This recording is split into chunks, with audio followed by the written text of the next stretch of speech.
So there's a few things in Redshift I wanted to kind of go over. Some of these are newish features, others are just things I've seen recently, and I thought I would just make a video putting them all together. By far, kind of the biggest thing and something that is a new feature here is the denoising and just how awesome I think it is for kind of previewing and working with your lighting and materials here. I have an interior I grabbed from the asset browser, and notice how noisy it is, right? And you typically see this with interiors. The lighting can be tricky with these, but still, there's a lot of noise on the couch, on the light here. If I was to go into my Redshift options, even in the basic tab, and enable denoising and make sure it's on OIDN, optics does work as well, though it does take a bit longer for the denoiser to kick in. What we're going to see is nearly instantly we have a much smoother, cleaner result. Okay, and really the only downside I've seen with this is when it comes to kind of navigating our viewport with our render active. It tends to slow down and really change the frame rate in a not great way, right? I'm trying to navigate this and it's just taking a while to update. So a few things you can do to kind of help this. Freezing geometry could potentially help. The biggest things though would be undersampling, setting this as high as you're comfortable with.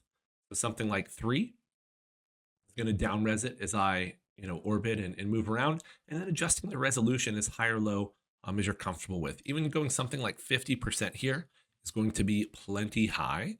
And so while it may take a second because it has to restart the render here, what we'll see, especially after a while, and give it a second to kind of catch up, is now I can navigate here and the frame rate isn't nearly as bad. Is this ideal? Absolutely not with the undersampling, but it's still much more responsive. And so I'll take this over what I was doing previously without denoising any day of the week. Now, how quickly you can navigate something like this, how quickly the denoising works, all dependent on your system. So just keep that in mind.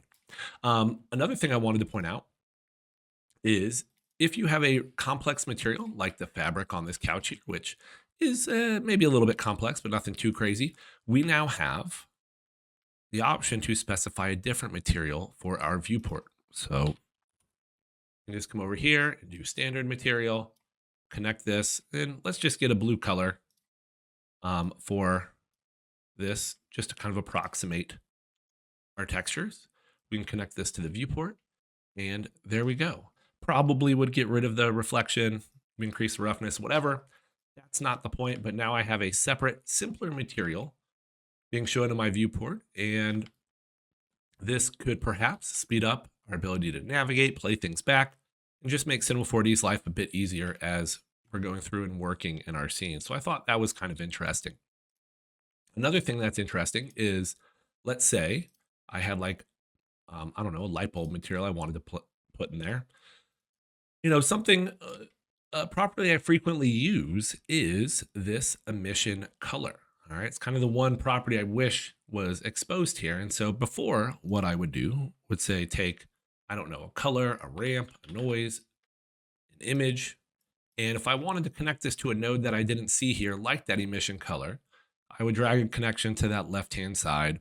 I would try and find it in my list here and connect it directly.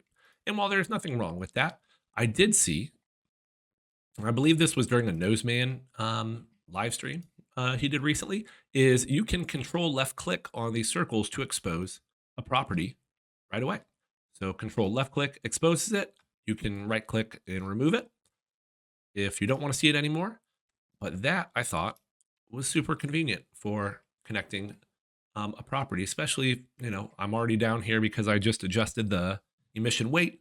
Super easy for me to expose it and then connect either an existing node or a new node to whatever property I want. And I suspect this one's been around for a while, but it was still new to me, and I thought it was worth pointing out.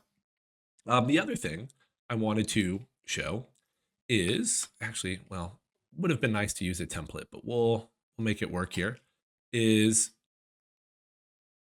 that we now have automatic displacement on our geometry. So if you create an object and a light, and then add an HDRI to the light, thankfully, that's what I've done previously. So that's all good there. Right? We can come in here, start this up. And if you were to look in your Redshift settings, and you would have to find this under Advanced and then System and then Legacy, you will see Automatic Displacement is turned on. Now, this isn't a complete kind of replacement for the previous workflow when it comes to displacement using the Redshift object tag, okay? But it can make things a little bit easier. So this is very helpful if you're working with substance materials. All right, so I can drag a substance material on this. We're not seeing any of, not a whole lot of displacement yet. There's a couple of things you still need to do. One, depending on the material, you may need to adjust something like the displacement scale. So as this is, a substance material, something like that's pretty easy. The other thing though is you still need to have additional segments. So I can turn this up to say 20, and now we're starting to see that, okay? And for the most part, my edges aren't breaking too bad, but that is something to be careful of. And maybe I could tone down the displacement scale a little bit. That would help. But yeah, so a little bit faster and more efficient displacement workflow. And I know this automatic displacement has been here for a little while, but it's still something worth pointing out. From a workflow standpoint, it can just make things so much easier. What is this? Oh, a UVW tag. Interesting. And this also works with non-substance materials as well. So if you're thinking maybe that's what it was, see if I can find, like, was it underground maybe? Cobblestone one. I'm not sure who made this material, but this material is absolutely nuts. I was talking earlier about a complex material you might want to simplify for your viewport. That would be a good one.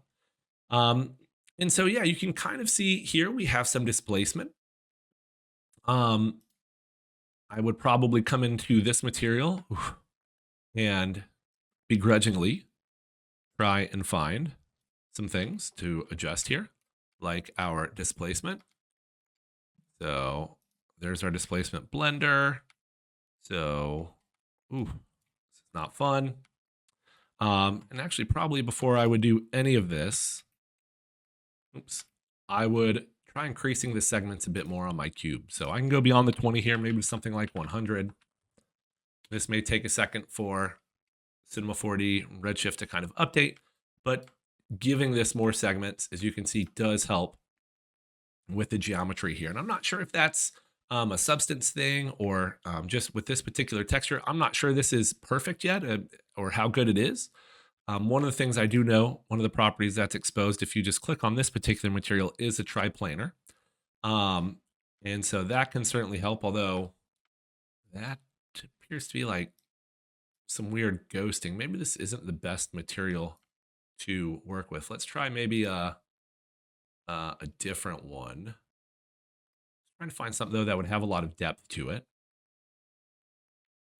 So let's see if concrete tiles is any better. Okay. Not really. I'm definitely seeing some displacement in some areas, but still not as much as I would like. And once again, another super fun material to try and figure out what's happening.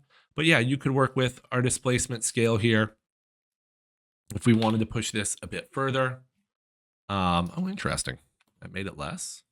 Wouldn't have expected that, but I guess that could be because of the min-max and what's happening here. So in that case, let's turn this lower. And yeah, we're getting some really not good results. So despite all this, right, I would need to come through, maybe increase my segments here. If you can't do it because your object isn't a primitive, then yes, using the Redshift object tag and then doing tessellation might still be a better option, though it looks like, and this is something to be careful of here, when you do this, it almost overrides the displacement. And so we may need to enable it again. And just for the sake of this, I'm going to uncheck enable auto bump mapping, and you can see that this does seem to give us some better results. And my guess is it's mainly due to the tessellation. So keep that in mind, that tessellation still is really important. And whether it's a primitive, whether it's a more detailed piece of geometry, while that auto displacement is great, it's not the end all be all. That will do it for this one. If there's anything that you would like to see, please leave me a comment down below. And if you found this video helpful, I'd appreciate it if you could like it and subscribe to my channel. Until next time, take care.